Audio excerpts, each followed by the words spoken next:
사랑하는 교우 여러분, 지난 한 주간 주의 은혜 가운데 다들 평안하셨습니까? 어느덧 4월의 네 번째 주일이 되었군요. 어쩜 이렇게 시간이 빨리 흘러가는지. 지금이 정말 아름다운 계절인 것 같습니다. 도처에 꽃이 피어 있고 날은 따뜻하고 우리들의 마음도 이렇게 꽃처럼 환하게 또 따뜻한 날씨답게 그저 마음이 따뜻해졌으면 좋겠습니다. 오늘 이 주일 예배가 저와 여러분의 영혼을 살리고 마음을 살리고 생각을 살리고 더 나아가서는 우리의 삶을 살리는 그런 복된 예배가 되기를 소망합니다. 우리 함께 찬양하라 내 영혼아 찬송가 621장 부르시면서 오늘 또 하나님께 복된 예배의 자리 나아가십시다. 찬양하라 내 영혼아 찬양하라 내 영혼아 온 마음과 정성 다하여 주 찬양하라 경배하라 내 영혼아 경배하라 내 영혼아 온 마음과 정성 다하여 주 경배하라.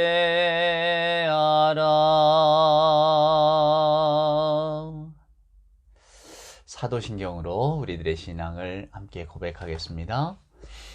전능하사 천지를 만드신 하나님 아버지를 내가 믿사오며 그 외아들 우리 주 예수 그리스도를 믿사오니 이는 성령으로 잉태하사 동정녀 마리아에게 나시고 본디오 빌라도에게 고난을 받으사 십자가에 못 박혀 죽으시고 장사한 지 사흘 만에 죽은 자 가운데서 다시 살아나시며 하늘에 오르사 전능하신 하나님 우편에 앉아 계시다가 저리로서 산 자와 죽은 자를 심판하러 오시리라. 성령을 믿사오며 거룩한 공예와 성도가 서로 교통하는 것과 죄를 사하여 주시는 것과 몸이 다시 사는 것과 영원히 사는 것을 믿사옵나이다. 아멘. 우리 함께 성시를 교독합니다. 오늘 함께 교독할 성시는 교독문 15번입니다. 시편 27편 가운데 가려 뽑은 말씀. 여호와는 나의 빛이요 나의 구원이시니 내가 누구를 두려워하리요. 여호와는 내 생명의 능력이시니 내가 누구를 무서워하리요. 악인들이 내 살을 먹으려고 내게로 왔으나 나의 대적들 나의 원수들인 그들은 실족하여 넘어졌도다. 군대가 나를 대적하여 진칠지라도 내 마음이 두렵지 아니하며 전쟁이 일어나 나를 치려 할지라도 나는 여전히 태연하리로다. 내가 여호와께 바라는 한 가지 일 그것을 구하리니 곧 내가 내 평생에 여호와의 집에 살면서 여호와의 아름다움을 바라보며 그의 성전에서 사모하는 그것이라.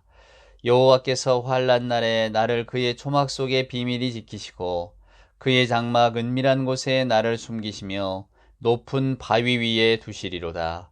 이제 내 머리가 나를 둘러싼 내 원수 위에 들리리니 내가 그의 장막에서 즐거운 제사를 드리겠고 노래하며 여호와를 찬송하리로다. 아멘. 오늘 예배 찬송은 찬송가 380장입니다. 나의 생명 되신 주 주님 앞에 나아갑니다. 1절과 2절 찬송가 함께 부릅니다. 나의 생명 되신 주 주님 앞에 나아갑니다. 주의 흘린 보혈로 정케하사 받아주소서. 날마다 주를 찬송하겠네. 주의 사랑 줄로서 나를 굳게 잡아 매소서. 괴로운 세상 지낼 때 나를 인도하여 주소서. 주를 믿고 나가면 나의 길을 잃지 않겠네. 날마다 주를 찬송하겠네. 주의 사랑 줄로서 나를 굳게 잡아 매소서.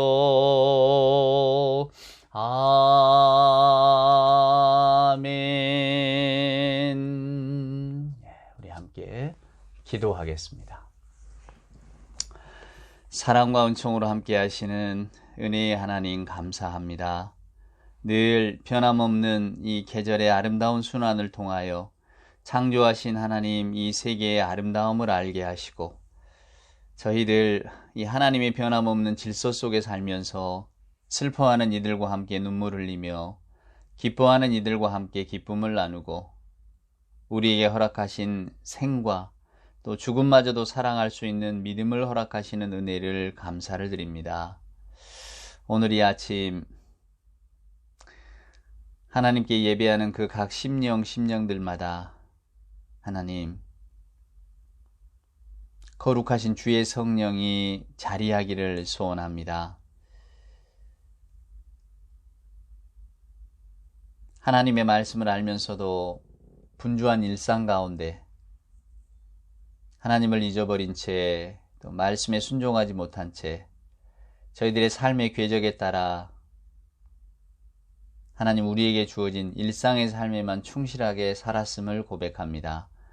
하나님이 우리를 찾아오시고 분명히 존재하시건만 하나님의 존재를 마음에 담지 못하고 살던 적이 얼마나 많았는지요.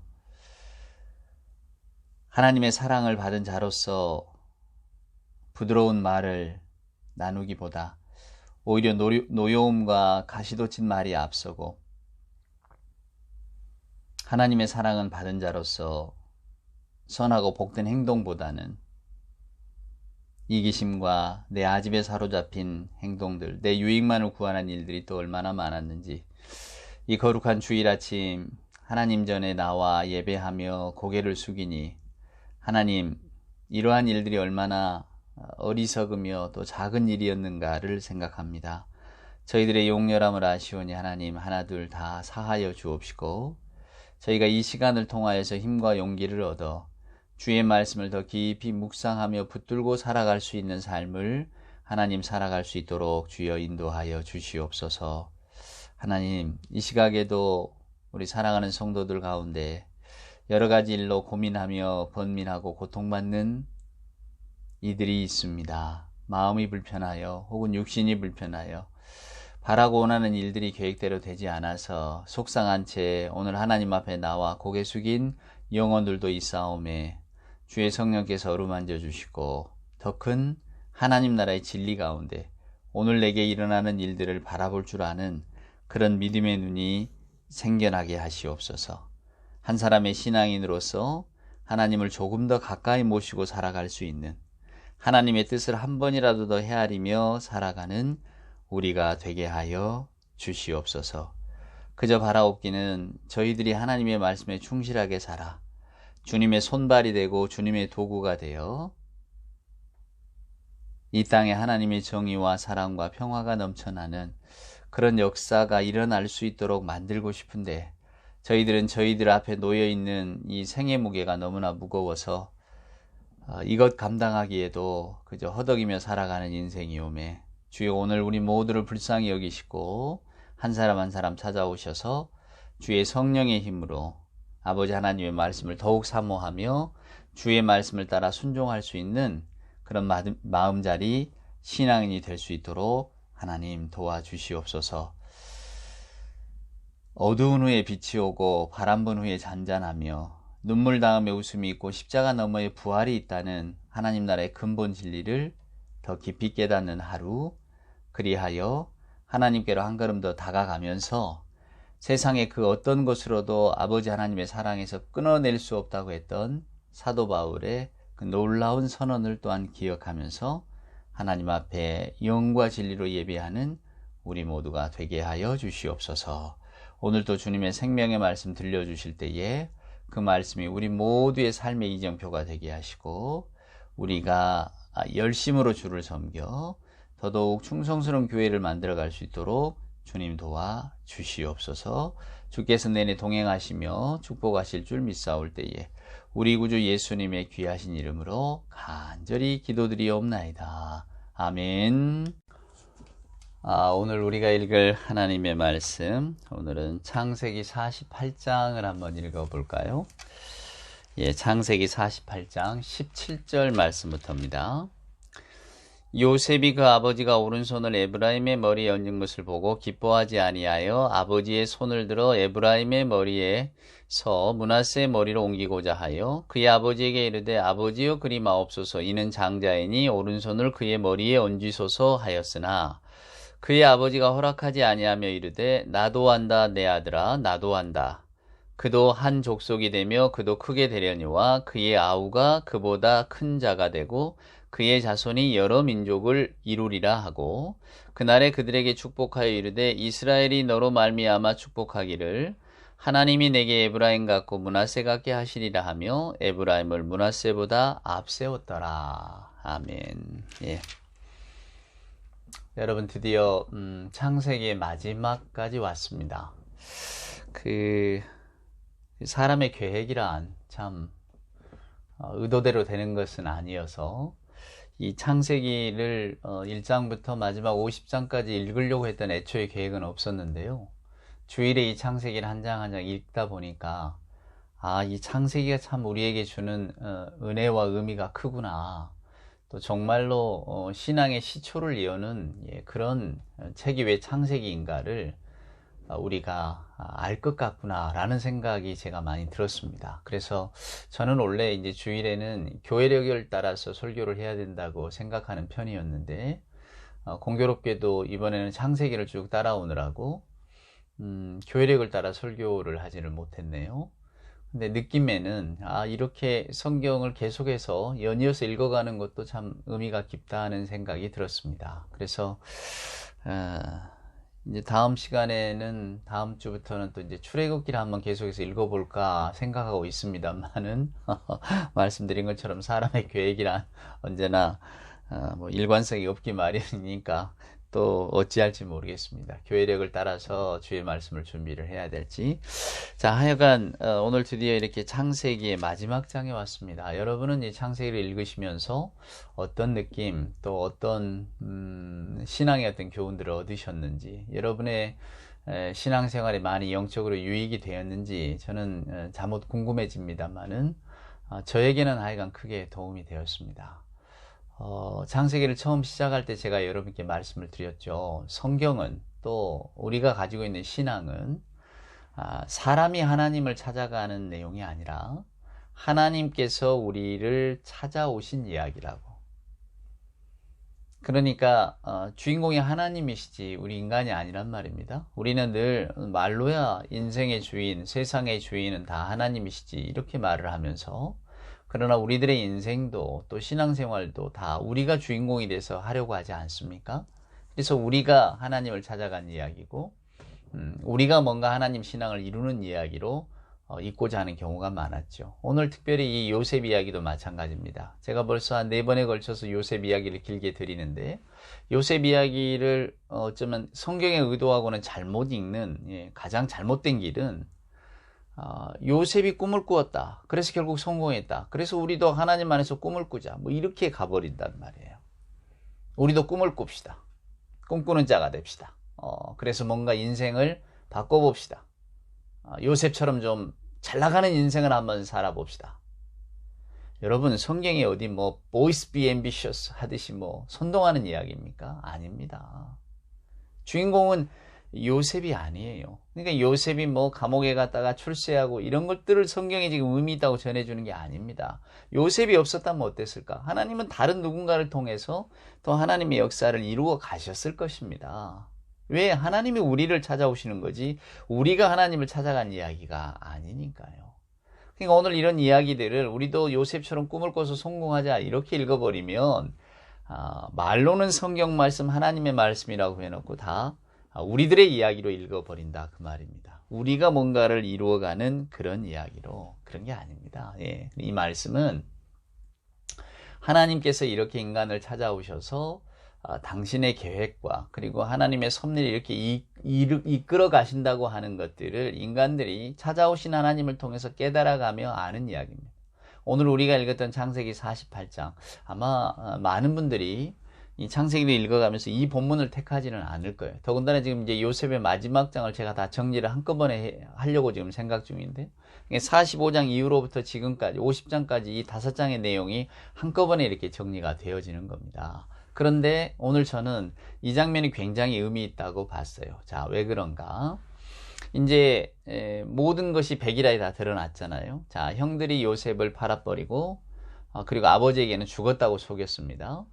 근데 이 요셉, 팔려간 요셉이 죽을 고생을 하고 또 감옥에서의 어떤 갓난 신고를 다 겪고 애굽의 바로 앞에 나와서 그의 꿈을 해몽하면서 그리고 또 이제 그 꿈 해몽, 그렇다면 네가 해결책을 가지고 있으니 당신이 한번 그러면 국가의 지도자가 돼서 이 일을 감당해보라. 그렇게 해서 결국은 요셉이 애굽의 총리 대신에 올라서 그 바로의 꾼 꿈들 그리고 자기가 해몽한 대로 모든 일들을 지혜롭게 잘 처리를 했잖아요.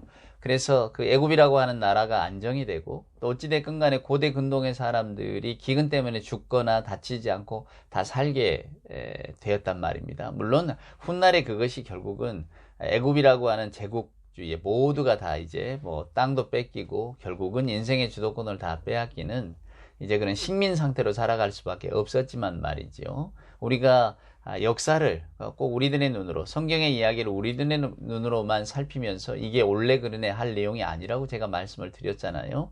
인간의 삶은 인간의 삶이고 인간의 역사는 인간의 역사입니다. 그러나 성경이 우리에게 보여주고자 하는 것은 그 인간의 역사들 가운데 하나님께서 어떻게 인간을 찾아오셨고 어떻게 당신의 계획을 보여주셨고 그렇게 해서 그 보여준 사람들에게 미래의 소망을 품고 살게 했느냐, 이게 중요하다는 말씀을 제가 드렸잖아요.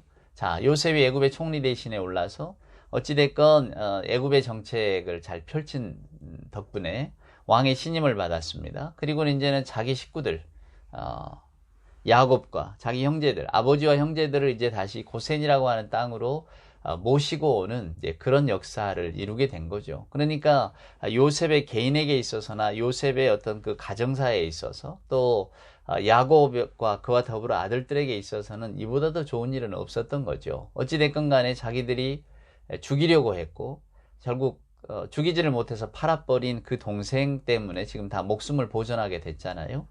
자, 그렇게 해서 요셉이 이제 형제들과 아버지를 불러드립니다. 창세기 47장에 보면 이제 야곱이 애굽의 바로 앞에 나와서 만나는 장면이 나옵니다. 애굽의 바로도 어찌됐건 간에 요셉이 없었다면 정말로 제국이 붕괴될 것 같은 그럴 수 있을 대위험 속에서 결국은 제국이 더 튼튼해지고 안정화가 됐잖아요. 그러니까 아무리 신하지만은 요셉에게 대해서 고마운 마음을 갖고 있죠. 근데 그의 아버지, 그의 식구들을 다 불러왔으니 아마 예의를 갖춰서 맞아들였던 것 같습니다. 그때 그 야곱의 태도를 보세요. 대제국을 다스리는 애굽의 바로 앞에서도 전혀 흔들리거나 또 두려움이 없이 내 나그네 인생 참 험하겠지만 나는 잘 살아왔다고 이렇게 당당하게 이야기를 합니다. 아주 아름다운 어떤 인생을 잘 살아낸 사람의 모습이기도 하고요. 또 하나님 안에서 당당하게 자신의 인생을 이제 관조할 줄 아는 신앙인의 면모를 우리는 확인할 수가 있었죠. 자, 그런 야곱의 모습, 그 에피소드도 우리가 좀 이렇게 함께 나눠보고 생각할 만한 그런 에피소드입니다. 그리고 이제 오늘 읽은 48장은 야곱이 이제 그 요셉의 아들들을 축복하는데 떨어지고 그 다음에 요셉이 애굽의 총리 대신이 되어져서 그 태양신을 섬기는 그 제사장의 딸과 이렇게 결혼을 해서 아들들을 낳았잖아요. 그러니까 이게 보면 아버지 앞에 일종의 자기 자식들을 처음 데려가서 소개하는 이렇게 장면이거든요. 그러니까 그 아들들을 보면서 이제 아버지, 그러니까 할아버지죠. 할아버지가 손주들을 축복하는 장면입니다. 근데 참 이 장면이 저는 굉장히 오래도록 인상에 남았습니다. 왜 그런가? 자, 요셉이 낳은 큰아들은 므낫세입니다. 둘째 아들은 에브라임이고요. 요셉도 비록 자기가 11번째 아들로 태어나서 노우바디, 아무도 주목하지 않는 11번째 아들이었지만 그는 아버지의 총애를 받았기 때문에 그는 어찌됐건 그 뭐랄까 11번째 아들의 서름을 모르고 자랐단 말이에요. 하지만은 그도 그 시대의 아들 아닙니까? 근데 당시에 이스라엘의 풍습이나 아니면 모든 유대의 풍습도 마찬가지니까요. 그래서 여러분 그 출애굽할 때에 장자가 죽잖아요. 애굽 역시도 장자 우선주의가 다 있으니까 고대 운동은 다 이게 보편화된 사실이니까. 그러니까 이 요셉도 이제 아버지에게 데려갔을 때에 아버지가 큰아들을 더 축복해 주기를 당연히 바랬겠죠. 그리고 그러한 것이 마땅하다고 생각했을 겁니다. 근데 아버지가 손을 어긋맞겨서 축복했단 말이에요. 그러니까 둘째 아들을 큰아들보다 더 축복한 겁니다. 여러분 고대 근동의 오른손 왼손의 개념이 분명하잖아요. 하여간 오른손이 더 권능의 손이라고 생각했고 오른손은 왼손보다는 더 늘 좋은 이미지를 갖고 있습니다. 이 오른손으로 축복한다는 것은 이게 나의 모든 축복, 진짜 축복을 너에게 주고 싶다는 거거든요. 근데 이 둘째에게 줬단 말이에요. 그래서 요셉이 이 팔을 바꾸려고 합니다. 아버지 아닙니다. 얘가 큰아들이고요. 얘 둘째예요. 손이 바뀌었어요. 이렇게 이야기를 했단 말이에요. 그런데 야곱이 이렇게 말을 합니다. 나도 안다. 내 아들아, 나도 안다. 나도 누가 큰아들인지 알고 있고 나도 당연히 큰아들에게 축복해야 하는 것을 알고 있다. 그러나 내 손은 이렇게 되고 있다. 여러분 무슨 의미일까요? 아버지 이삭을 속여서 내가 축복을 받았던 것처럼 이제 나도 내가 둘째 아들 출신이니까 둘째에게 축복을 주고 싶다. 그 말이었을까요? 아닙니다. 나도 안다 내 아들아 나도 안다. 요셉의 말 아버지 큰아들에게 축복을 주세요. 그게 옳습니다. 라고 하는 요셉의 말에 야곱은 나도 알고 있다. 내가 지금 네 큰아들 둘째 아들을 혼동해서 이러는 거 아니다. 내가 이렇게 손을 어긋맞기는 것은 하나님의 뜻이다. 그렇죠 여러분? 야곱은 그런 사람이 된 겁니다. 하나님의 주권적인 부르심에 이제 드디어 마음을 쏟고 귀를 기울이는 사람이 된 거예요. 놀랍게도 요셉은 아버지의 이 말을 듣고는 아무 말을 하지 않습니다. 아마 야곱이 자기 마음대로 했다면 아들의 말을 따랐겠죠. 아들이 보통 아들이 아니잖아요 지금. 자기가 사랑했던 아들이지만 지금 이 아들 때문에 온 식구들이 다 생명을 건진 애굽에서 이만한 존경을 받는 사람이 드문 그런 멋진 아들 아닙니까? 위험이 있는 거죠. 근데 그런 아들의 말을 왜 아버지가 아들이라고 무시하고 안 들어주겠습니까? 또 아들이 지금 엉뚱한 요구하는 거 아니잖아요. 큰아들에게 축복해 주십시오. 그것이 옳습니다. 맞다. 나도 안다. 하지만 하나님의 뜻은 그게 아니다. 즉 내가 내 손으로 축복하는 것 같지만 이 축복은 내 축복이 아니라 하나님의 축복이다. 다시 말한다면 하나님의 복은 하나님의 계획은 우리가 어찌하든지 그 정해진 길을 간다. 나는 이제 그걸 알고 있다. 그래서 나는 하나님이 시키는 대로 이렇게 축복하기를 원한다. 라는 겁니다. 놀랍죠? 야곱이 죽을 때가 돼서야 하나님의 뜻을 분명하게 알고 있음을 우리에게 보여줍니다. 물론 그 전에 이미 야복 나루토에서 다리를 절고 에서 사건, 디나 사건 뭐 여러 가지 사건들을 겪으면서 이 야곱의 마음이 열리고 하나님을 향한 진정한 신앙인이 되어졌는지도 모릅니다. 그러나 요셉이 죽고 뭐 이런 부고를 들었을 때 당신의 아들이 갈갈이 찢겨 죽었다 짐승에게 그때 이제 야곱이 슬퍼하면서 위로하려고 하는 사람들 다 뿌리치잖아요. 내버려 둬라. 나는 이렇게 슬퍼서 죽으련다. 이 슬픔이 나를 죽게 만들 거야. 마치 전혀 신앙이 없는 사람처럼 행동하는 모습을 또 우리는 보잖아요. 미래의 소망이 어디에 있는가. 이미 내 아들이 죽어버렸는데 나는 소망이 없다. 나는 지금 죽어도 뭐 내가 더 살고 싶지도 않다. 뭐 이런 표현을 보여주는 거나 마찬가지인데 하여간 그런 야곱의 신앙의 여정을 우리는 다 알 수는 없지만 오늘 이 장면 나도 안다 내 아들아 나도 안다. 나도 네 마음과 똑같다. 큰아들에게 축복하는 것이 마땅한 일이고 그것이 뭐 가정이든 사회든 다 용납되어질 수 있는 사실이라는 것 그것이 평안한 삶을 인도한다는 건 나도 잘 알고 있다. 하지만은 우리 하나님의 뜻은 그것이 아니다. 그는 그렇게 손을 어긋맞기며 요셉의 아들들을 축복합니다. 이제 창세기 50장에 가면 이제 야곱의 죽는 모습이 나옵니다. 참 이 죽는 모습도 인상적이에요. 야곱이 자기 아들들을 불러놓고 축복한 이야기, 때로는 그 저주도 담겨 있지만 그 이야기는 한번 여러분들이 그냥 읽어보시면 알 것 같고요. 이제 창세기 50장에 보면 이제 드디어 야곱이 죽습니다. 야곱이 죽을 때에 야곱이 뭐라고 말합니까? 나를 내 할아버지, 뭐 아브라함, 이삭, 그리고 나의 아내들이 묻혀 있는 그 헤브론 땅, 우리 조상의 그 가족묘에다가 꼭 묻어달라. 이렇게 유언을 하고 실은 죽습니다. 그는 그의 죽음으로써 그의 인생이 이제 다 되었다라고 하는 것, 그의 나그네 길이 끝났다고 하는 것을 분명히 기억하고 있죠. 그래서 그는 나는 애굽 땅에 묻히기보다 내 조상 열조에게로 돌아가기를 원한다. 내 조상에게로 꼭 돌려보내다오.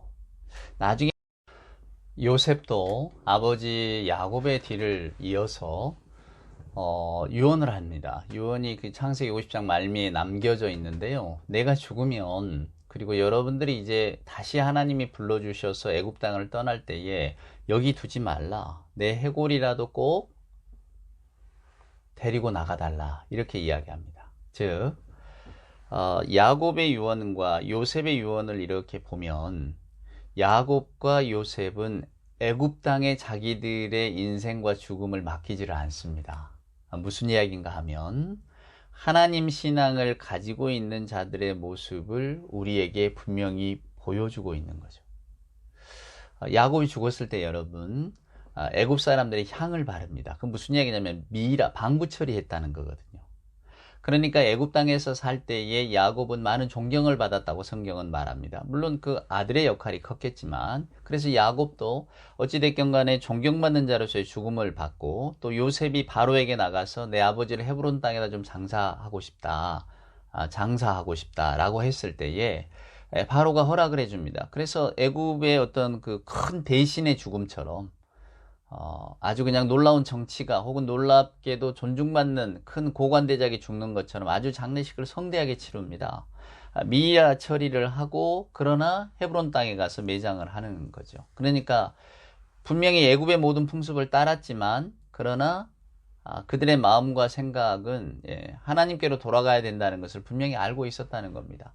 요셉도 마찬가지입니다. 요셉이 죽었을 때 당연히 방부 처리하죠. 미이라 처리했습니다. 향을 바르고 그랬지만, 오늘 요셉은 나는 애굽의 다른 사람들처럼 여기 뭐 피라미드 혹은 뭐 어찌됐건 애굽의 신앙을 따라서, 무덤 신앙을 따라가지 않습니다. 나는 내 해골 반드시 가지고 나가십시오. 나는 하나님께로 돌아갈 자라는 것을 알고 있습니다. 라고 하는 것을 분명하게 가르쳐주고 있다는 겁니다. 저와 여러분이 이것을 잊으시면 안 됩니다. 자, 정리하자면 요셉의 이야기를 저는 한 인간의 성공 스토리로 절대로 읽어서는 안 된다고 말씀을 드렸습니다. 루터가 말한 것처럼 크리스찬은 어쩌면 두 왕국의 삶을 살아가는 사람들입니다. 하나님 나라와 우리 인간의 현실의 나라. 그러니까 저와 여러분의 현실은 인간의 땅에 있지만은, 그렇지만 우리는 또 다른, 전혀 다른 하나님의 나라라고 하는 것을 마음에 품고 소망하고 믿으면서 살아가는 사람들 아닙니까? 그게 두 왕국론이다, 그 말입니다. 그러니까 현실은 현실적에 살아가지만, 그러나 우리들의 마음과 생각과 신앙의 지향점은 하나님의 나라다라고 하는 것을 분명히 갖고 있는 거죠. 자, 그래서 여러분, 현실의 삶과 우리는 하나님 나라의 삶을 이렇게 연합해서 생각하는 경우가 많습니다. 그러나 제가 보기에 현실의 삶은 현실의 삶이고 하나님 나라의 삶은 하나님 나라의 삶입니다. 이게 무슨 말인가? 여러분, 만약에 여러분과 제가 창세기를 읽으면서 야곱이 참 멋진 신앙인이었어요. 처음에는 뭐 속이기도 하고 그랬지만은 나중에 정말로 많은 것들이 달라져서 그는 정말 멋진 신앙인으로 살았습니다. 맞습니다. 점점 그가 야복 나루터를 통해, 사건을 통해서 하나님을 더 깊이 알고, 그는 점점 하나님을 잘 믿는 사람으로, 하나님을 신뢰하는 사람으로 변화가 되어져 간 것 같습니다. 그렇다면 그가 신앙과 현실을 만약에 일치시키려고 했다면, 그래서 저와 여러분이 야곱의 인생을 참 신앙인으로서 아름답다고 평가를 하려면 왜 여러분 몸에 방부 처리를 합니까? 왜 미이라 스타일의 어떤 그 애굽 방식을 따라갑니까? 안 한다고 했어야 맞습니다. 요셉도 마찬가지입니다. 그가 감옥에서 바로의 꿈을 해석할 자로 불려 나와서 결국 바로의 꿈을 해석하고 높은 자리에 올랐잖아요. 맞습니다. 우리는 그 모습을 아름답게 기억합니다. 그런데 그가 만약에 우리가 생각하고 예상하는 것처럼 우리가 생각하는 멋진 신앙인 모습, 정말로 그의 삶과 현실에서 신앙과 삶이 일치된 모습, 그랬다면 그가 왜 이집트 제사장의 딸하고 결혼을 합니까? 그는 안 했어야 맞습니다. 또 왜 바로가 그냥 총리 대신 돼서 우리나라를 좀 다스려 주시오라고 했을 때에 우리가 흉년이 들었을 때에 비축한 곡식을 풍년이 들었을 때 흉년이 들어서 사람들이 이렇게 곡식을 사러 왔을 때에 그들의 땅을 담보 잡거나 아니면 그들을 담보 잡거나 해서 곡식을 내주는 일을 해서는 안 됩니다. 왜? 하나님의 땅, 하나님의 곡식이지 우리의 것이 아니기 때문입니다. 우리가 왜 저 사람들을 이 곡식을 매개로 해서 소유하려고 듭니까? 저 사람들의 땅도 빼앗고 결국은 저 사람들의 자유도 빼앗고 우리의 종으로 삼고 우리가 왜 이렇게 제국주의, 신민주의의 어떤 삶을 살아야 되나요? 나더러 거기에 앞잡이 노릇을 하라고요. 나는 못합니다. 이래야 맞다 그 말이에요. 근데 안 그렇잖아요, 여러분. 성경은 그것을 저와 여러분에게 아무렇지도 않게 들려줍니다. 요셉이 갈등을 했다거나 야곱이 그래도 우리가 이건 아니지. 내가 비록 이제는 힘도 없고 다 늙었지만은 그래도 우리가 왜 애굽 사람들 하는 것처럼 방부 처리를 하고 나 절대 그러지 마라. 왜 이런 유언을 안 했을까요? 그래서 여러분이 오해하시면 안 된다 그 말입니다. 여러분, 성경은 저와 여러분에게 세상을 어떻게 살아갈까를 가르쳐주는 책이 아닙니다. 세상의 지혜를 들려주는 책이 아니에요. 요셉처럼 꿈을 꿔야 성공할 수 있다라고 하는 그런 스토리를 들려주는 책이 아닙니다.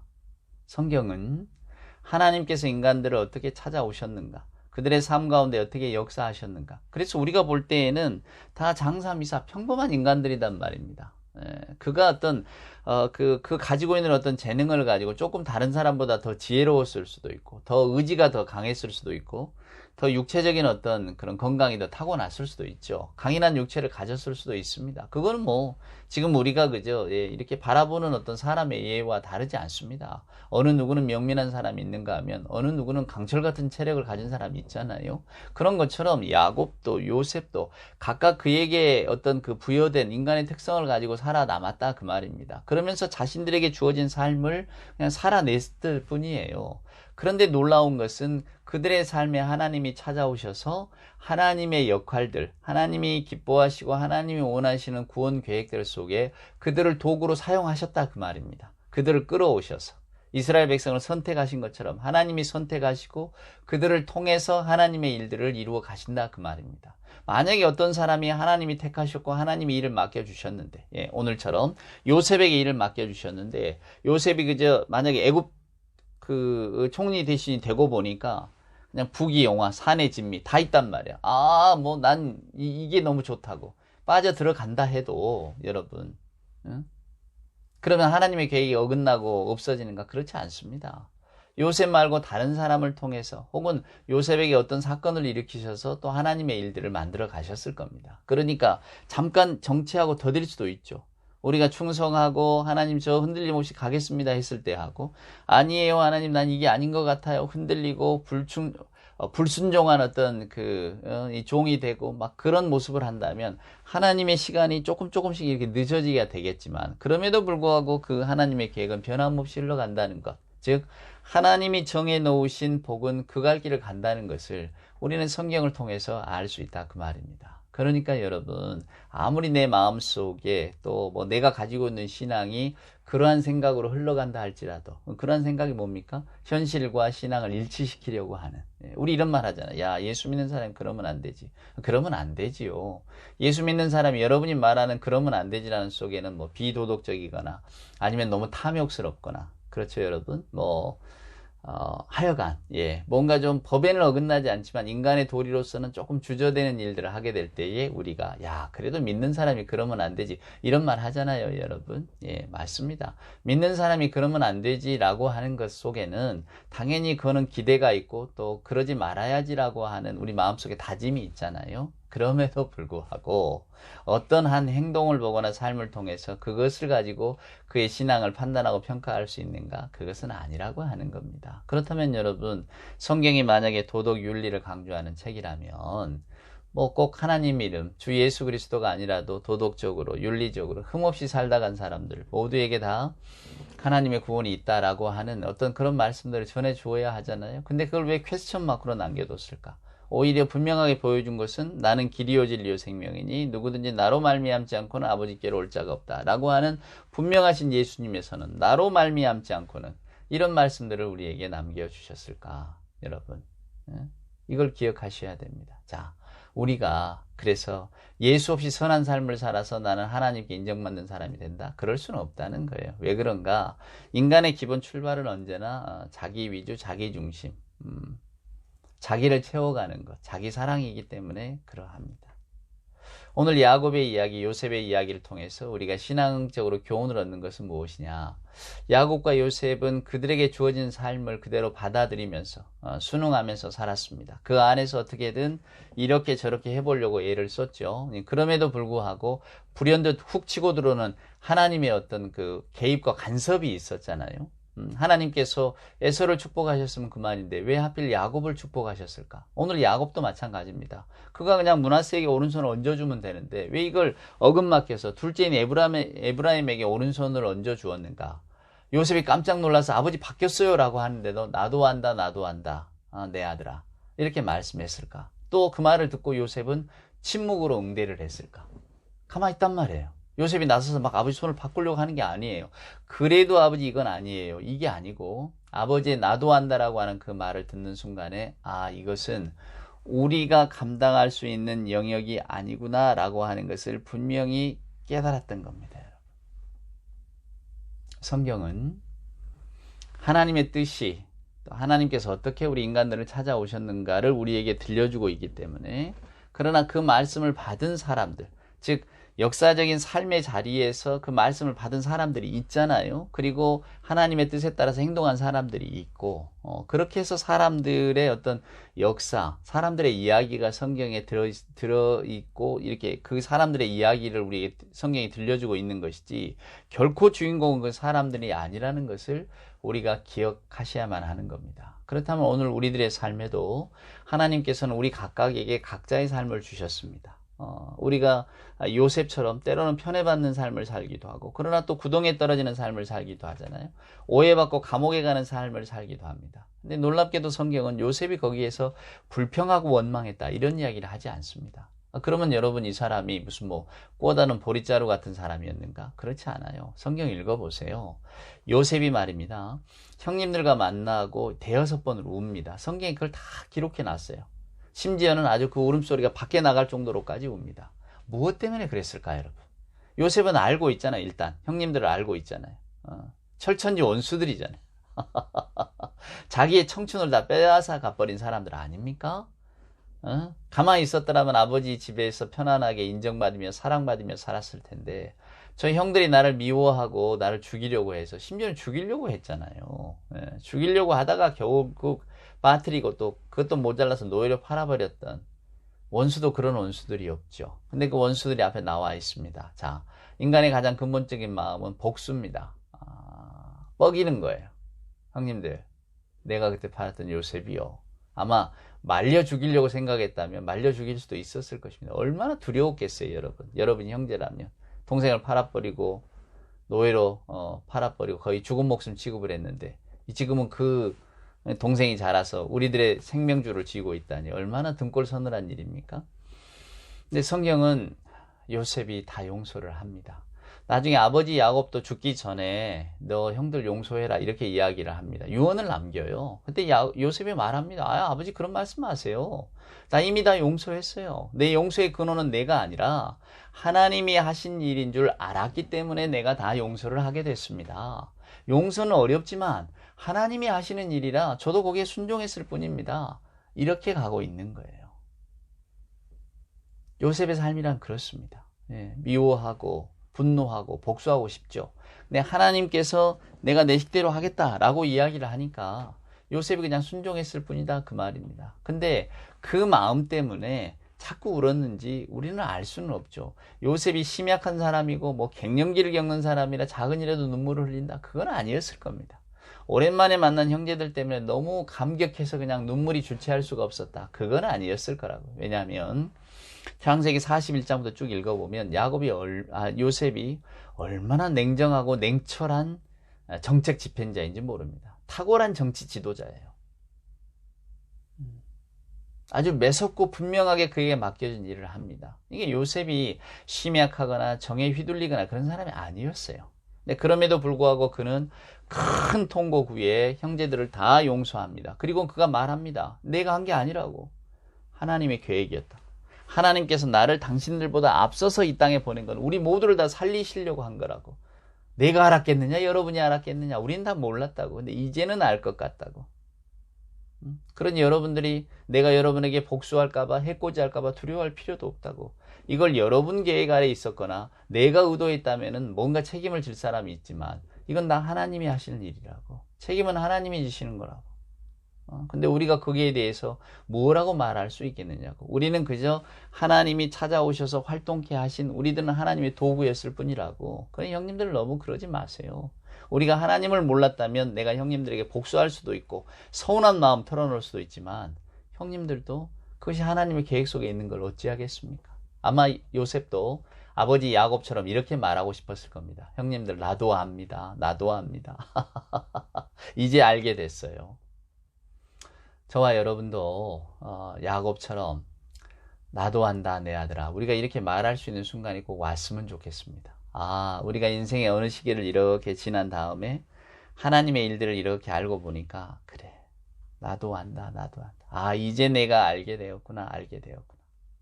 여러분 일본의 그 시인이자 목사님인 분이 있어요. 스스무 목사님이라고. 그분이 좀 오랫동안 병을 앓았는가 봐. 그래서 그분이 쓴 시 가운데 이런 시가 있습니다. 병들어 보지 않으면 바칠 수 없는 기도가 있고 병들어 보지 않으면 믿을 수 없는 기적이 있다. 병들어 보지 않으면 들을 수 없는 말이 있고 병들어 보지 않으면 가까이 할 수 없는 성전이 있다. 병들어 보지 않으면 우러러 볼 수 없는 얼굴이 있다. 이런 이야기를 합니다. 아마 우리가 병들지 않았더라면 우리는 인간이 되기 어려웠을 것이다. 이런 식으로 쭉 흘러가는 시인데요. 병들어 보지 않으면 바칠 수 없는 기도가 있다. 신앙의 여정을 마음속으로 체험하지 않았더라면 나도 한다라고 하는 말을 못했을 것입니다. 근데 야곱은 그런 말을 합니다.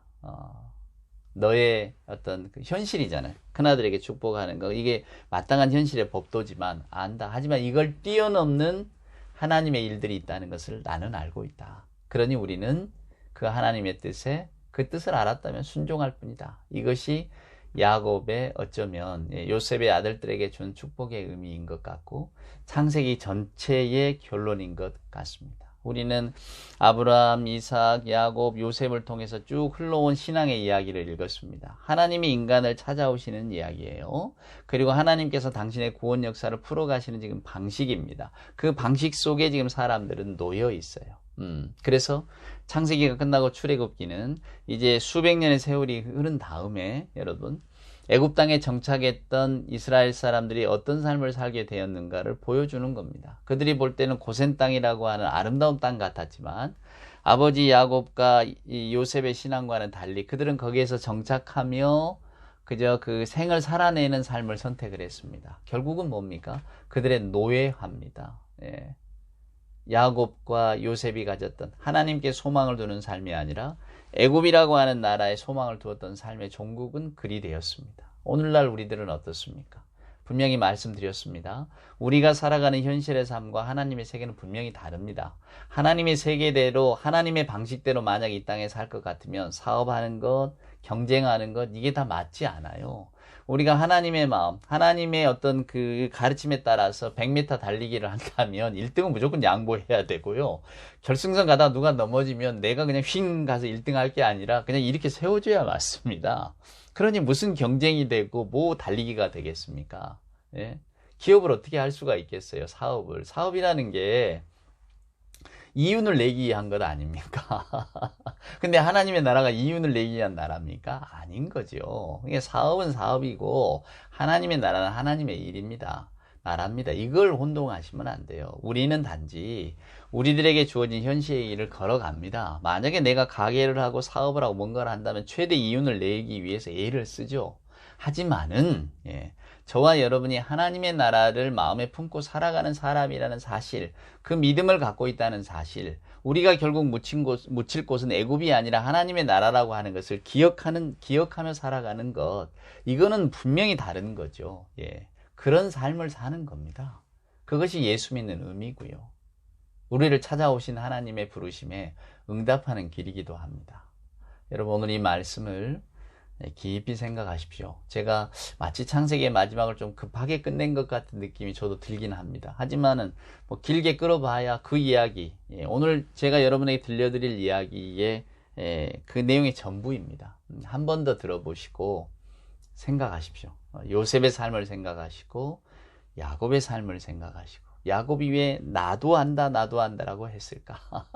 그 말 속에 담긴 그 신앙의 의미를 한 번 더 생각하시면서 오늘 또 하나님의 일을 한번 고민하는 우리가 되었으면 좋겠습니다. 하나님이 내게 주신 소망이 무엇인가를 항상 생각하시고, 저와 여러분이 이 땅의 어떤 현실의 삶이 끝날 때 우리도 야곱처럼 또 요셉처럼 내 본향은 하늘나라다, 이 땅의 무덤이 아니다, 분명히 말할 수 있는, 나도 안다 나도 안다라고 할 수 있는 우리 모두가 될 수 있기를 주님의 이름으로 축원을 드립니다. 기도합시다. 이제는 우리 구주 예수 그리스도 크신 은혜와 아버지 하나님의 만극하신 사랑하심과 자비하신 성령님의 함께 하심이 창세기를 함께 읽으며 주의 사랑을 깨달으며 무엇보다 나를 찾아오신 하나님의 그 계획과 섭리 가운데 내가 들어있음에 감사하며 오늘 또 하나님의 뜻을 헤아리기를 소원하는 우리 예배하는 모든 하나님의 자녀들 머리머리 위에와 저들의 삶과 또한 저들이 삶 가운데 만날 우리 하나님의 은혜를 사모하는 그 복된 마음 위에, 교회 위에 이제로부터 영원 무궁토록 함께하여 주옵기를 간절히 축원하옵나이다. 아멘.